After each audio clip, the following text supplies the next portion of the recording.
going and facing my team of 50-ish people, telling them something I didn't believe in was making me physically sick.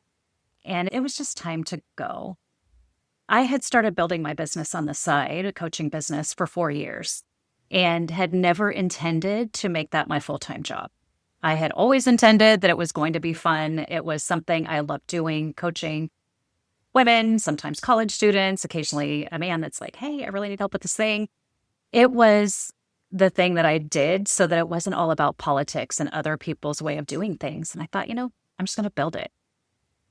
And I realized one day, I woke up, it's like, I built a business. Why am I putting up with this crap? Like, what am I doing?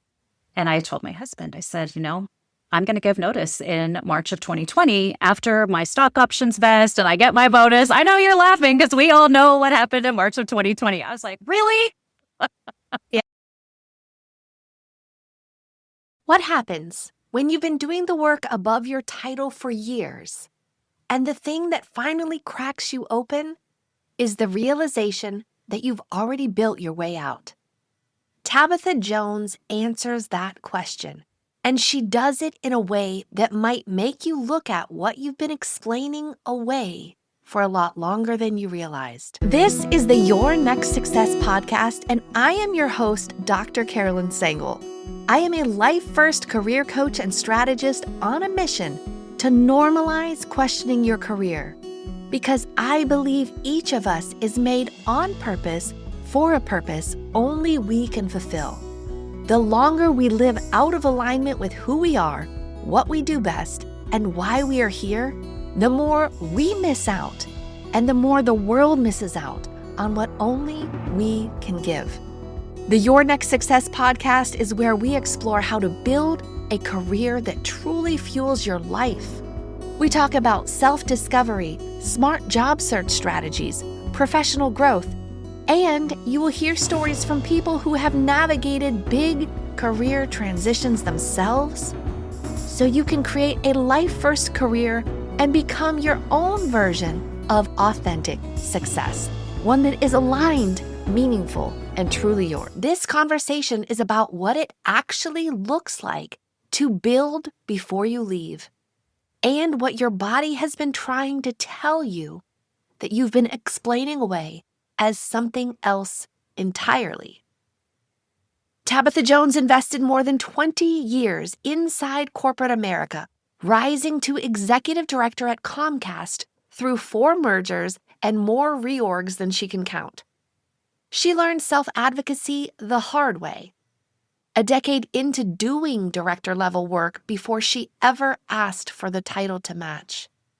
When she finally did ask, she got a 19% raise and brought along every woman around her with her. She also built her exit in the margins of all of it, 1 hour a day for 4 years before she ever gave notice. Well, now today she is the Corporate Escape Sherpa, and I am really glad she's here. Let's listen in to our conversation. Tabatha Jones, welcome to Your Next Success. I'm super excited for our conversation. Me too, Carolyn. Thank you for having me here. We're going to get to all of the amazing work that you do today. You're known as the Corporate Escape Sherpa. You work with so many people, middle-aged women, and sometimes college students to kind of help them sort out what it is that they'd love to do or whether they're going to build a business. You have lots of tools and things for that. So we will get to all of that. And I'd love to kind of dial it way back to the beginning of your story. Can you help us understand, where were you born? What was life like for the very youngest Tabatha? Well, I was born in Port Hueneme, California, in the Naval Base Hospital. My dad was in the Navy, and that's kind of where I started. I don't remember a ton about early childhood. I would say my one memory when I think back, it's probably when I was about 2.5, 3 years old and making mud pies in the backyard with my great-grandmother. They were immigrants from Denmark on that side of the family. Her thing was just this big, beautiful swing set that she had sewn these gorgeous pillow covers for me and put on there. So they were super fluffy. So we would build mud pies and then sprinkle off in the sprinklers and then hop in the swing. And she would just talk to me while we swing back and forth. I would say those times were a little easier. Then, kind of fast forwarding a little bit, my parents divorced and my dad kind of moved on into his own life. And I didn't see him for the next 30 years of my life, which was kind of interesting. But in the meantime, my mom remarried. Her second husband legally adopted me. And we moved out to the East Bay area out here in California, outside of San Francisco. And I was about 7 at that time.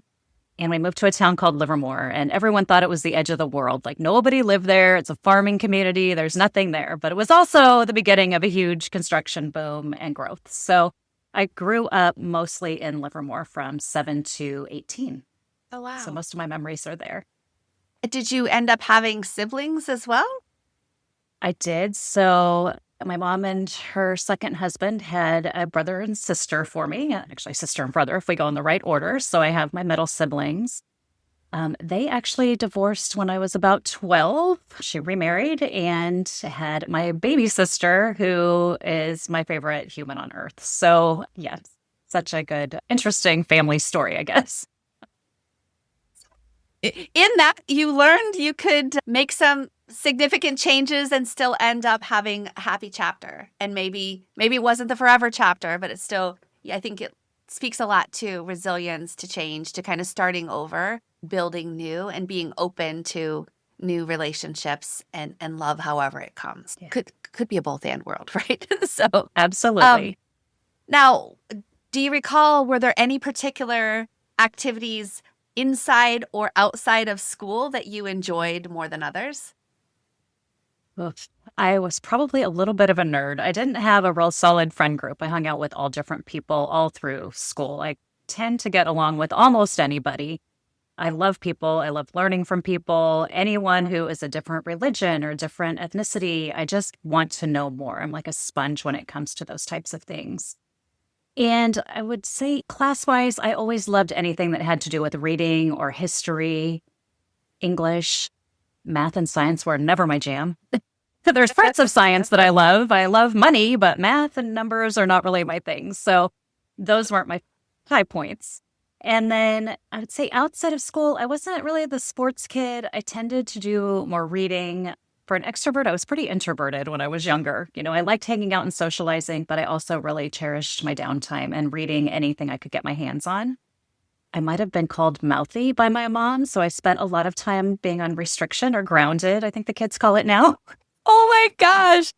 Yes. Uh-huh. Middle school and high school kind of came along. I started strategically planning what would be really cool to have in a dorm room. So it's like one year I asked for a tiny TV and another year I asked for a stereo. And of course I asked for a nice alarm clock.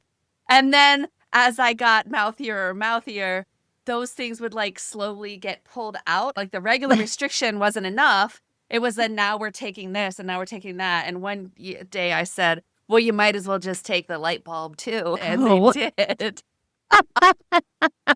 That is awesome. So, Oh, right there with yeah. you, girl, Oh. you know, across the several states away. Yeah. So Yeah, you probably never same lost thing. your light bulb, but it was all my doing because I'd be like, oh, yeah, well, how about da da da da da da? Well, while you're Oh at my it. gosh. That is funny. Well, I have the gift of sarcasm. So whatever I said was generally very sarcastic. And so what I would do, because I love to read, is I'd be like, all right, send me to my room. And I'd sit down. I read an entire set of encyclopedias, not once, but twice. That's how much time I spent in my room. I read the dictionary. Even to this day, my friends are like, how do you know that? I'm like, girl, have you ever read the encyclopedia? It's right in there. You don't even need the Google. And so one time, my mom got super smart and she grounded me with no books. And I was like, oh, shoot. Now what do I do? So then what'd you do? Right? I did a lot of house cleaning and yard work and weed pulling and dog grooming. Gosh. Yes. That's funny. And super funny because it takes me back even just thinking about in class. I always had a book because I was the one that finished my work quickly, unless it was math or science. I was always the one that was too talkative. So I had a teacher, oh my gosh, Mr. Kapoor. I loved him. But it was history in maybe 11th grade. He would literally move everybody away from me. He would slide desks away from me. So I was all by myself. And then he'd just send me on an assignment. He's like, go to the office, go handle this. Okay. Right? I had that, you know, like the poster board for like science fair, like the 3 kind of pronged cardboard thing. Yes. I had some teachers that would just like put one on my desk, and I'm like, what? Like, now I didn't know at that time. It took me several decades and a couple of children later to realize when one time somebody said, did anybody ever tell you you're neurodivergent? And I'm like, no, but that sure would make a whole hell of a lot of sense.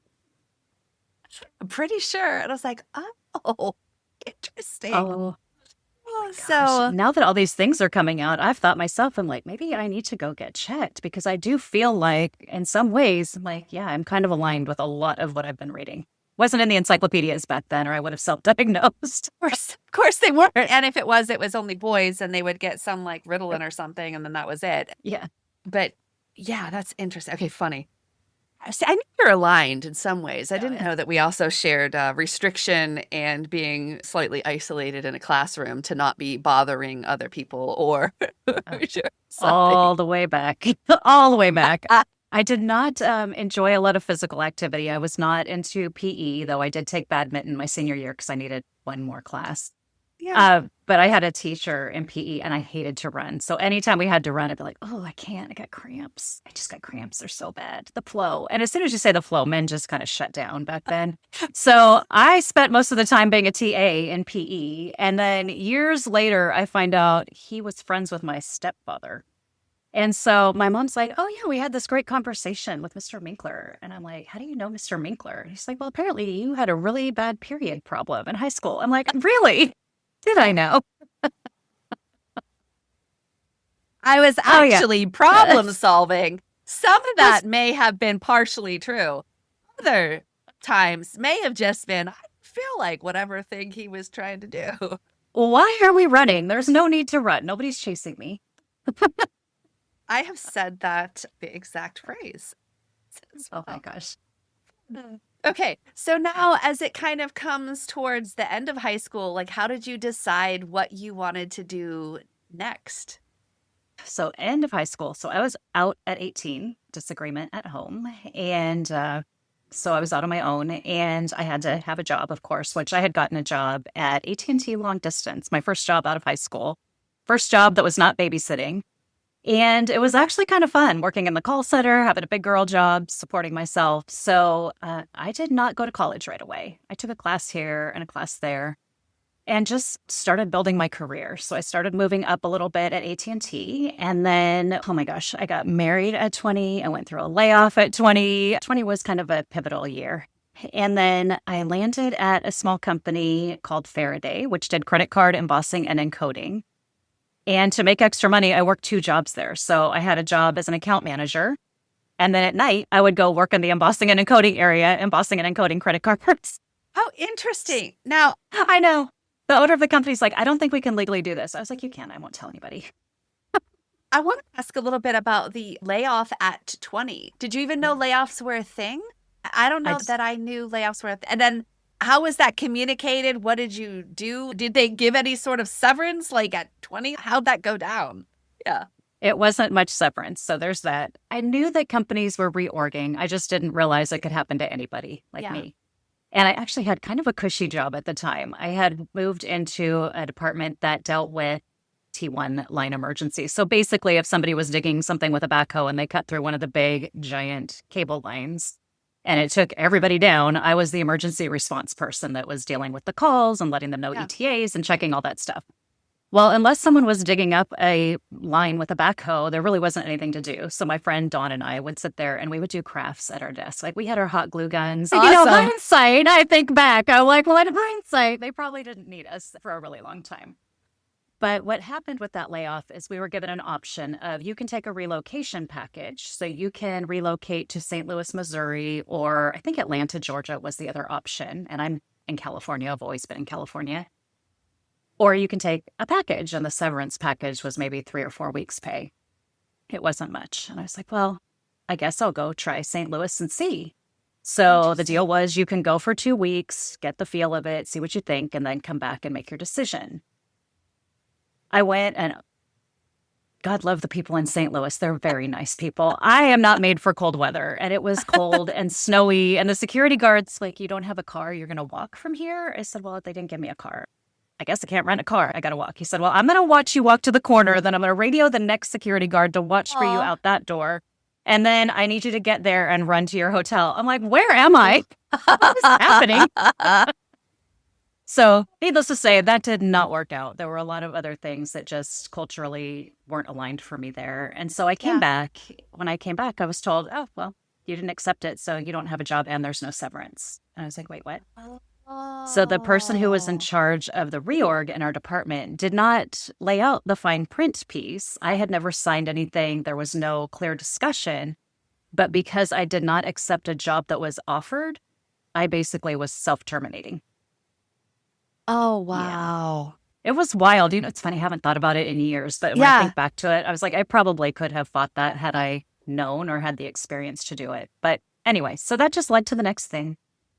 Where I worked for that smaller company and got to know the ins and outs of working for a small company. It was interesting. So on top of credit cards, we also did ATM cards, and then we would mail the pins 3 days later. Like, it was a whole Oh, process. yes. Back at the, does that still happen? I don't Yes. even know how it happens. I don't Like- know. And so it was so wild.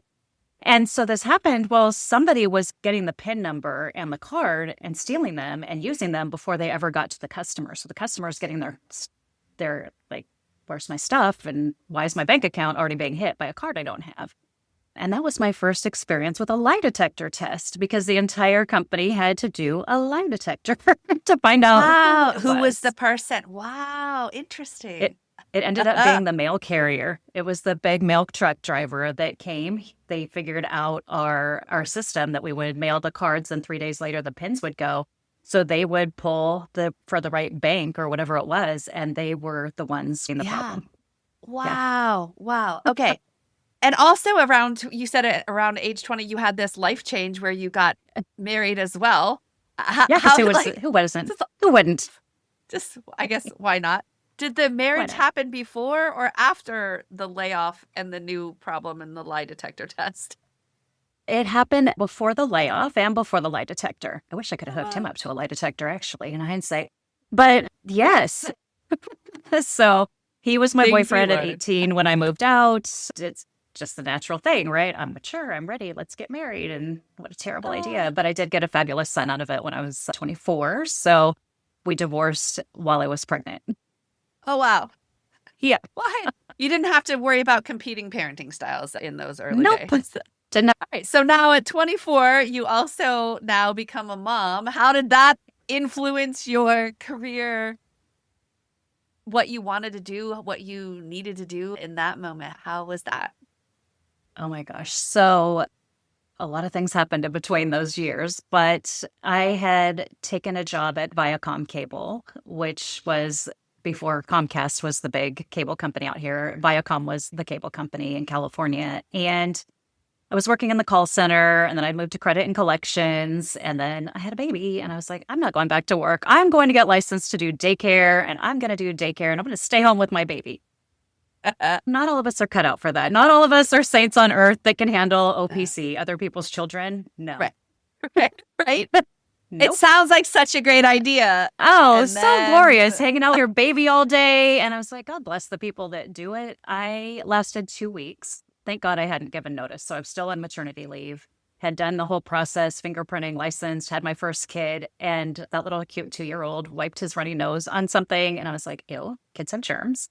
And then the next day I bent down to tie his shoe, and he reached up and like ripped the top of my hair. I was like, that's it. I called my mom, who did daycare at the time. I was like, do you have an opening? And she said, yes. I said, great. I'm giving these people notice today and letting them know that you have an opening and giving them your number. And then I called my old boss and I said, here's the deal. I want to come back, but I don't want to come back in that job. What can you do for me? And he said, well, we've got a spot right here for you in the credit and collections department. You can work directly for me, and let's see where that goes. And I was like, all right, I'll do that. Nice. Like, I had been in the call center, so no one calls the cable company to say, hey, you're doing a great job. Oh my God, I love my television channels. They call because the cable is out and they're unhappy and their bill is high. And I just remember one day they used to monitor our calls, and a lady was screaming at me. So the power was out, which meant her cable was out. And she's screaming at me. And I'm like, but the power is out. I don't know how you want me to do anything different for you. The cable only works with the power. Your TV only works with the power. And she said, well, what the F am I supposed to do? Blah, blah, blah. And I said, I don't know. Maybe read a book. Not the right answer. Not the right answer. But very helpful. It worked during restriction. You know what I mean? It did. It worked for me. Okay, so but the vice president of the call didn't think center so. was monitoring, and she called me right in. So that was all before I went on maternity leave. So when I came back, credit and collection seemed like a dream. I mastered all the pieces of that role so quickly, and I wasn't doing a lot of calls. I was doing more processing of reports and cleaning up processes and writing processes, and I was bored. I got really bored. So then I thought, well, I'll apply to be a lead in the call center. That's got to be more glamorous. I'll help the people who are on the phones. A lead is the person that takes all the really bad calls that the regular people answering the calls can't handle. When someone says, I want to talk to a supervisor, you suddenly get to be the supervisor without the paycheck. Oh, gosh. So that did not last long either. I think I made that about 11 months. And then a position opened up in the information services department. And I said, I don't even know what that is, but I'm going to apply. I'm great with encyclopedias. Right. Obviously, I have information. And the people that worked in that department looked so happy. I didn't even think to have an informational interview. I just applied. Oh, full transparency. Before I applied for that, I applied to be a technician. And I went in all cute with my hair done and my little suit and my nails. And the hiring manager said, I don't know how to say this the right way. And I just said, what is it? What is it, Bob? And he said, you know, you have to go under houses. I still, ooh. He said, you're not going to be wearing that. Like, okay. And he said, your hair's going to have to be up and you're not going to be able to have nails. And I said, you know, I can't really work Saturdays anyway, so it's okay. But I played for you to discern that a little bit more. Like, I'm hearing like you advocating for yourself, returning to work, like what you know, to be able to do that, and listening, discerning, and being like, oh, okay, thank you for that new information. Yeah. I applied for an HR job. I did not get that. In hindsight, I know why. I am not the mouth for HR. It's not again, if it shouldn't be said, I'm probably going to say it. So information services made sense, and I loved it. I learned how to do soldering, and I don't know, there's something very soothing about soldering wires together. And it was back in the old days with Cat 5s and punch lines and that's cool. green bar reports. And so there was something different every minute of every day. And that's where I kind of found my niche. I started going to school again at night and on the weekends, working on my degree. Yeah, information services, I was just, oh my gosh, I love it. So I worked my way up. I stayed in information services through 4 mergers and acquisitions. Wow. And really ended my career in corporate as an executive director of Comcast Corporation. And information services was my thing. I love technology, but I love the people and technology. I'd say my superpower was translating geek to C-suite and C-suite to geek so that we could get things done so much faster and more efficiently. So a weird set of skills, but somehow they got in me. Oh, but like I'm also hearing that you were open to opportunities and pivots. You tried things out.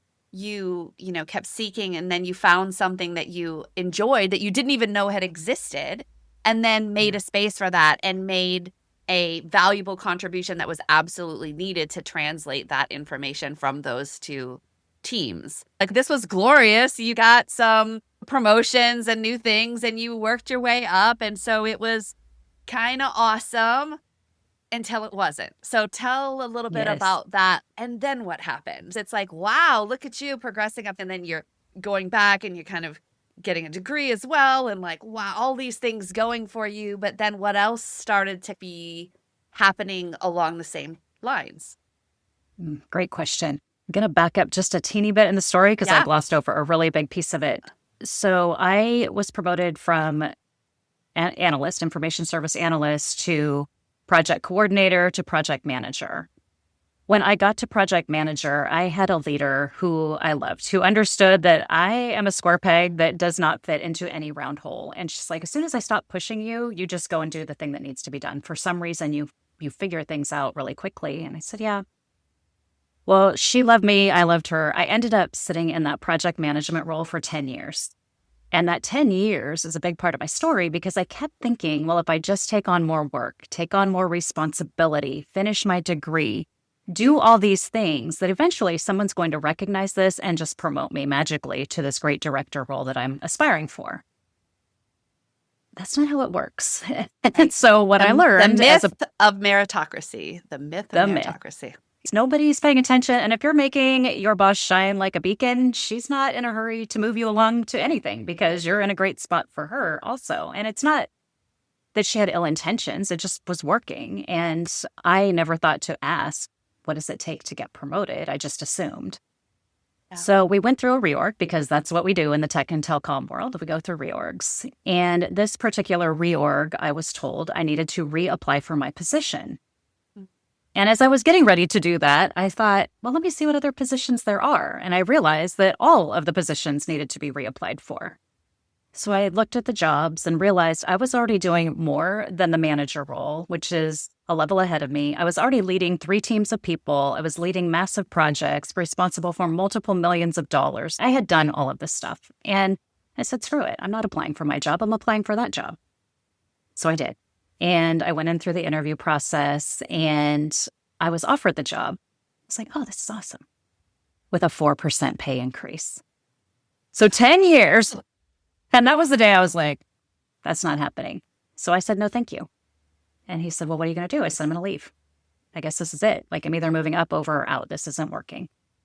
And within 15 minutes, I was pulled into the CFO's office where she proceeded to tell me why they wanted me in the position. And she proceeded to tell me my value to the company. And I thought, oh, that was just a total facepalm of I should be telling them this. I should have been negotiating and pushing, not just saying, no, screw this. That conversation ended with her saying, what's it going to take to make this offer palatable to you? We want you to accept it. And I said, well, 15% and a senior manager title.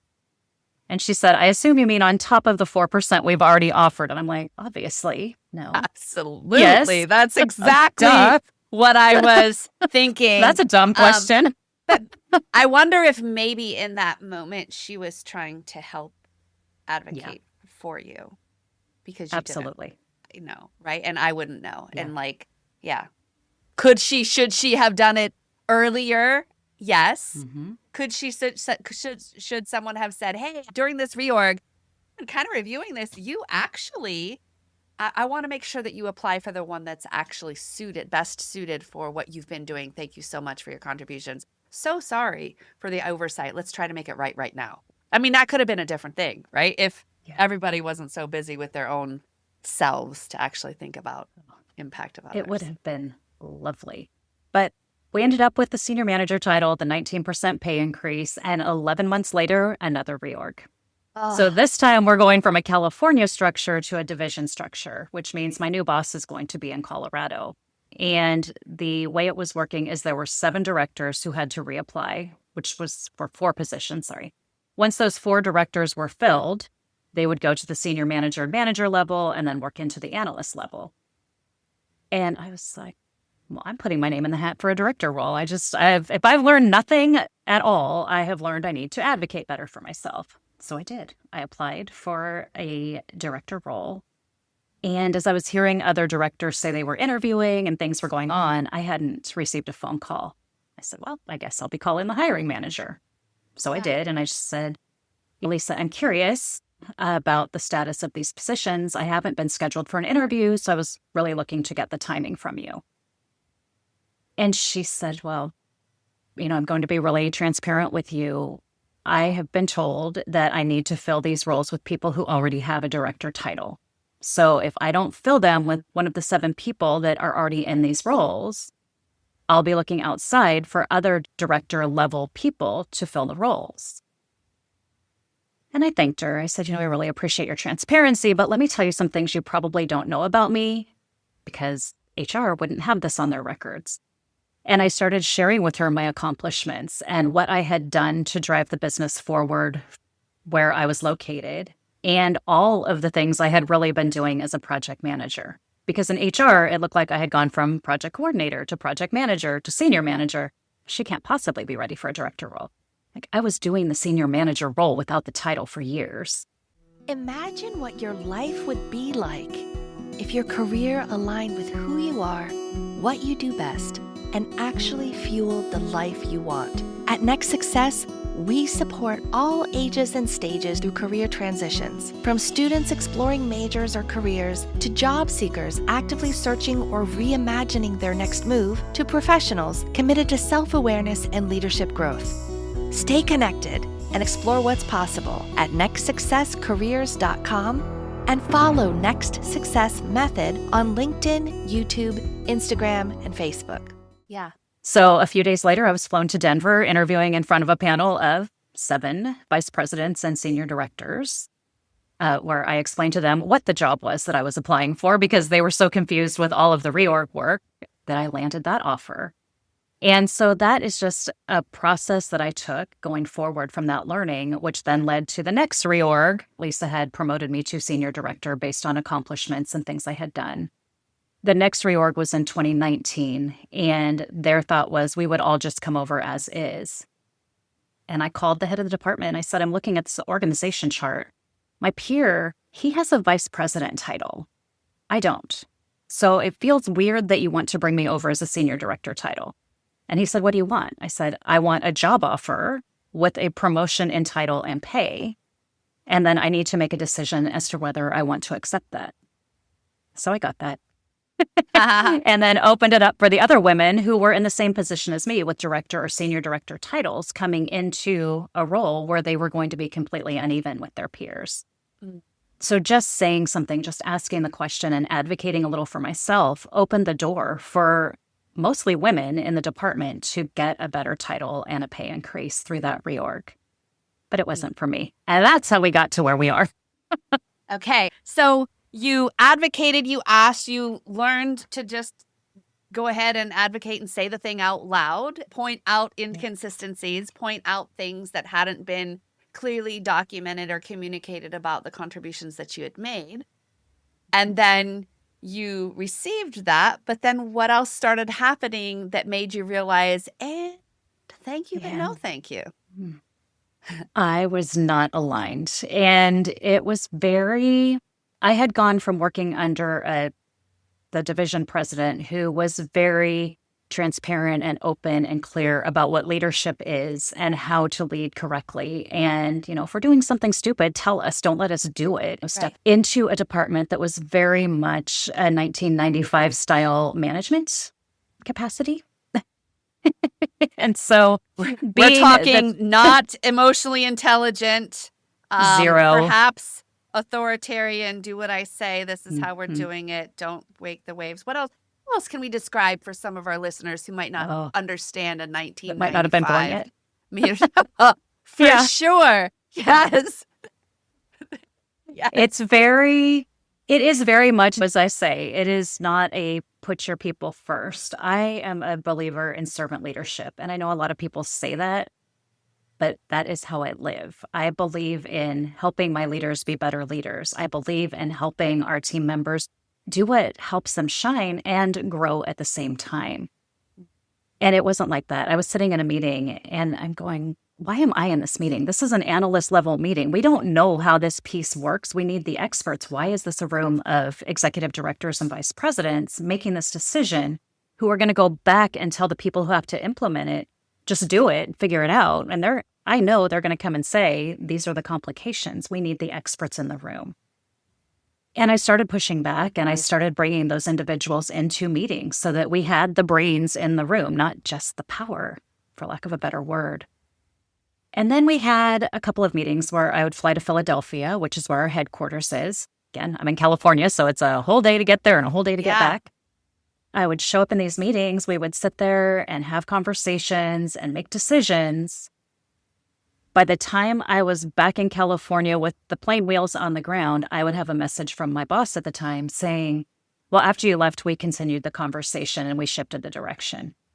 That didn't happen once. That happened at least 3 times. It resulted in me losing a position under me without any say in it, resulted in just really poor decisions on what the culture of the department was going to look like. And it was a struggle at that point. I'm just like, you know what? It's maybe the universe telling me it's time to do something different. Started building.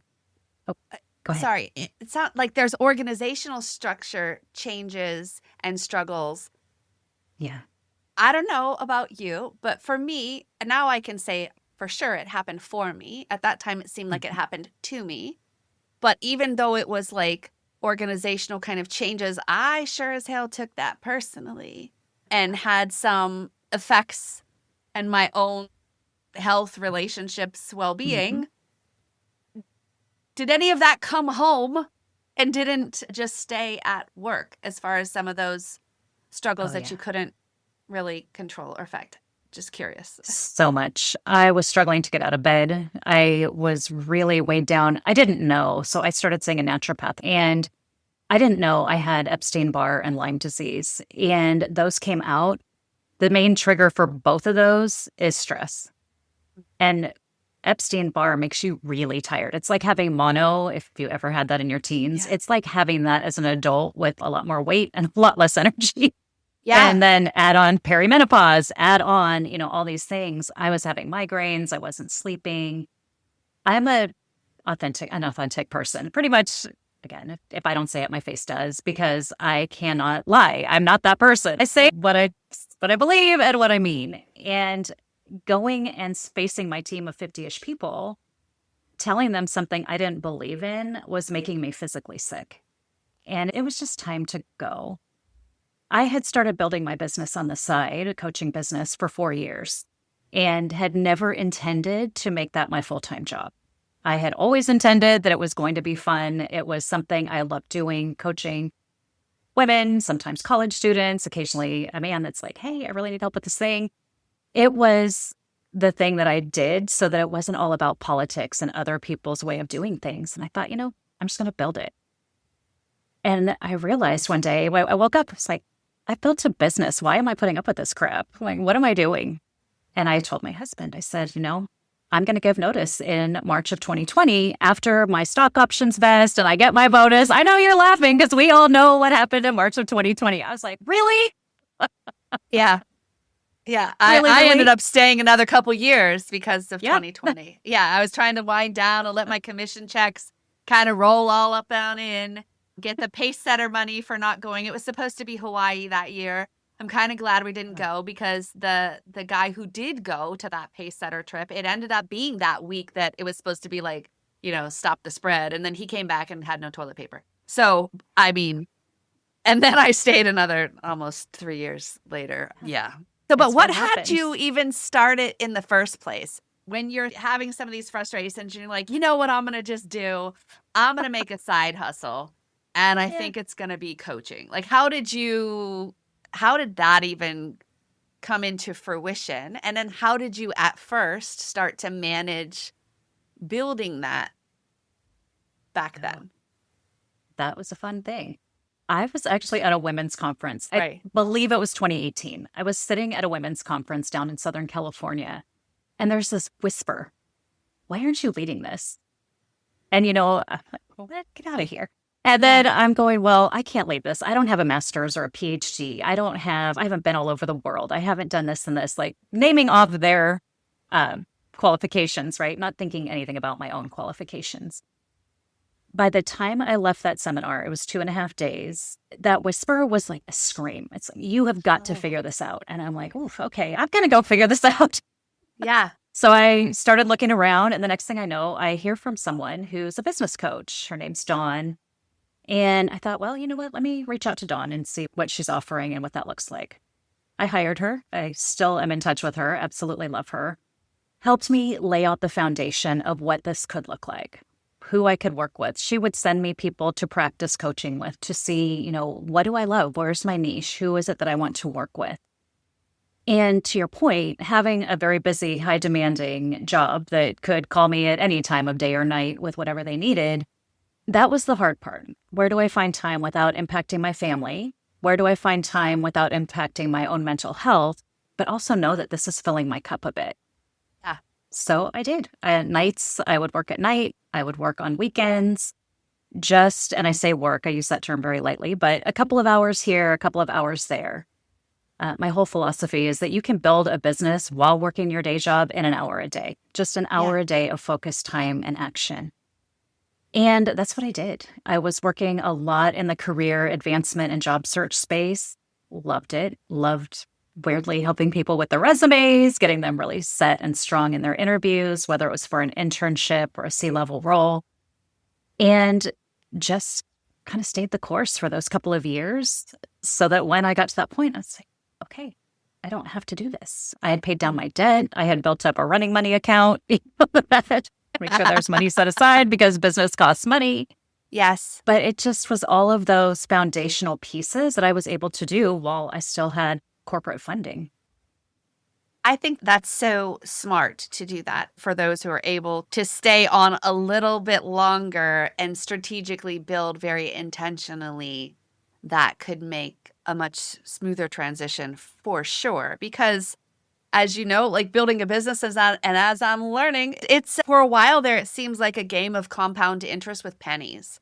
And you just keep doing the right thing and doing the right thing. Oh, it's going to take time. But of course, I thought I was going to outsmart it. And oh, it's not going to take that much time for me. And I had reached a point to where I just had to leave. The pain of staying the same became greater than the pain of breaking free. It was our 20th wedding anniversary, and my husband told me he was terrified we wouldn't have another anniversary.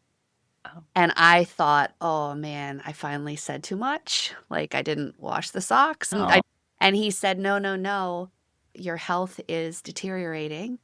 And my fear is, I remember who you are, but my fear is the kids don't know who you are because the version of you that they're seeing is just always yelling. Ouch. That's right?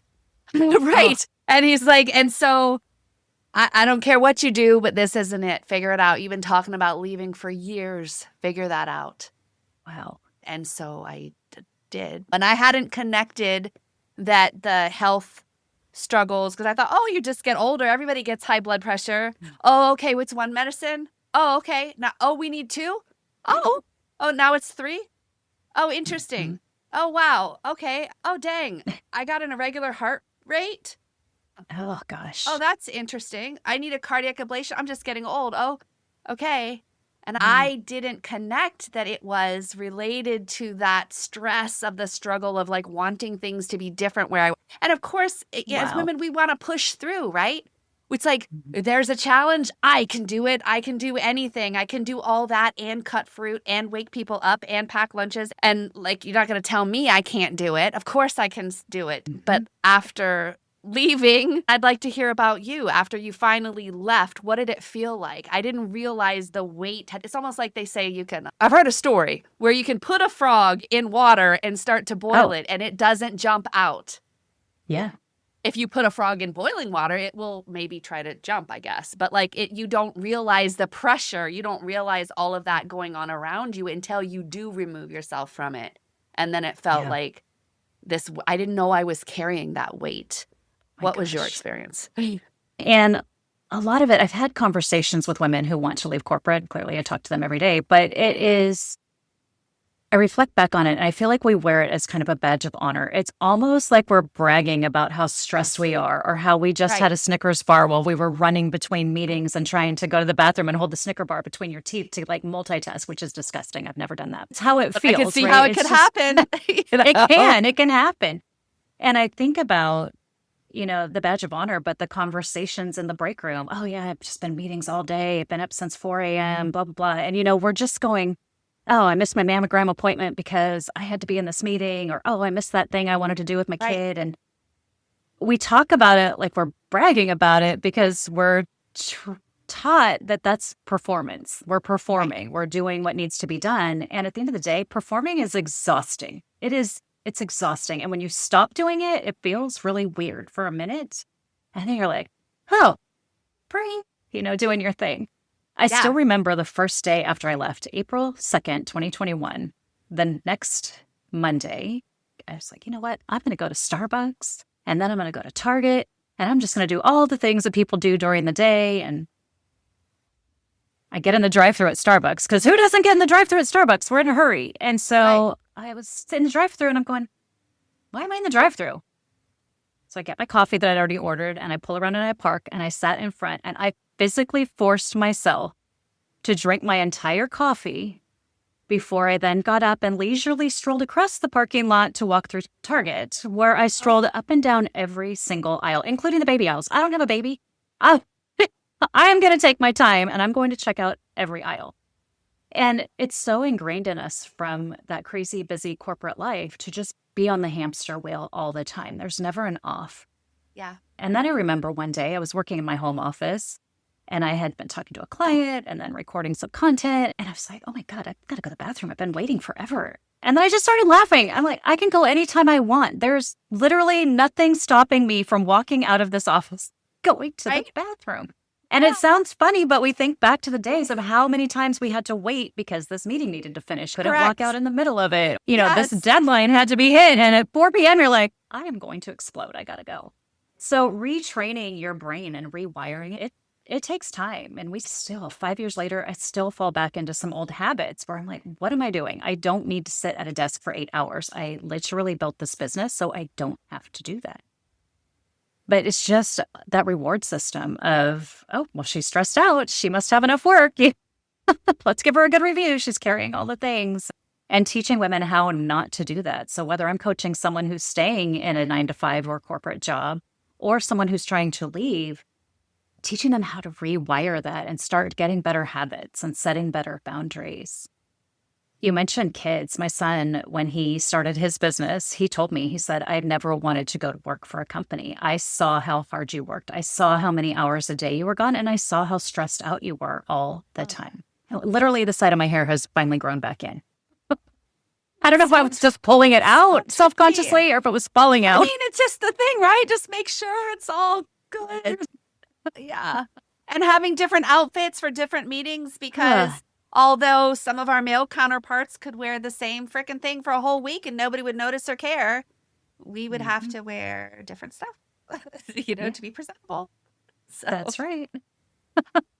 That's great. So your son decided to take the example you were sharing and try it differently. And just out of curiosity, it's not your story to share, but I'm curious as a mom, how'd that work out for him? So far, so good. He's loving it. He was heading toward acting. And we know 2020 shifted all of that. And then he temporarily took a job as a window washer. He had been a caretaker before, working with a disabled gentleman. And then he started the acting piece. And then he came home for a little bit at the end of 2020. He hadn't been able to see us because of risks of COVID with his client. And he was in a pretty rough space. And I said, just come home. Just leave your job for a little bit and come home. Well, he took a job window washing with a company. He's like, I kind of love it. They pay me like crap. And I think I can make this a business. I was like, oh, all right. Well, the next thing I know, he's moving to Southern California with his buddies. And I'm like, wait, that wasn't part of the equation. Yeah, you were supposed to do it right here so I could get a hug. Yeah, exactly. Anytime. So he started window washing, and then he added in pressure washing and solar panel cleaning, and he's doing great. He has hired 2 employees. His business is growing, and he is happy. He's like, I'm busy a lot of the time, but I love the work, and I'm building my future. That's amazing. Oh, that's amazing. And you can have a somewhat flexible schedule. That's cool. Okay. So we've hinted a little bit on the work that you do now. Tell a little bit more explicitly, like who do you work with? How do they find you? I work mostly with midlife women. So I say 45 plus. Most of my clients are 50 to 60. They're really in that window. And they're looking for that next chapter. And in some cases, that's a new job, a promotion, or helping them improve their leadership so they can ride out the rest of their career until retirement because that's what they love. It's great.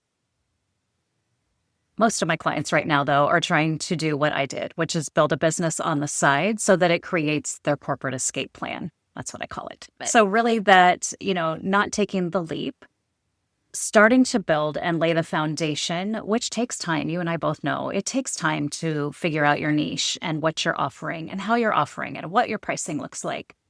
I help them with those strategies and get them to focus for 1 hour a day. And sometimes it's not on a Monday, maybe it's on a Saturday, whatever their 1 hour looks like.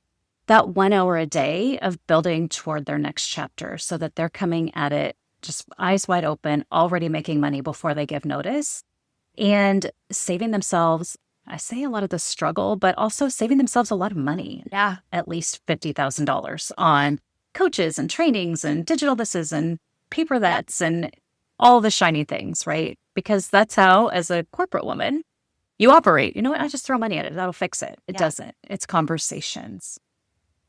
Clients tend to come from referrals. That's been my biggest, I would say this year, my biggest for where clients have come from.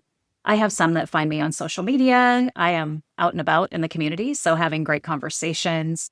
And one of my newest clients actually has a business. She has never been a corporate person, and she's ready to grow. So we're actually taking her to that next level of getting it out of your house and into the interworld, the internet. I forgot to ask you earlier, but could you reflect on back in the day, what did you think success meant and was?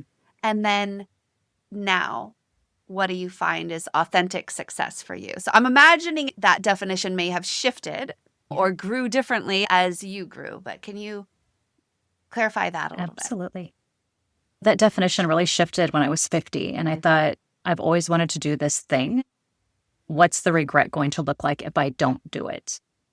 And for success, I, at that time, was successful. I was what I deemed as successful. I had a high title at a Fortune 50 company. I was making a multiple six-figure salary. I was leading big teams and major initiatives and helping make multiple millions of dollars for a multi-billion-dollar company. I was successful. People knew who I was. I had a strong brand. I was, in the know. I was at the big kids table.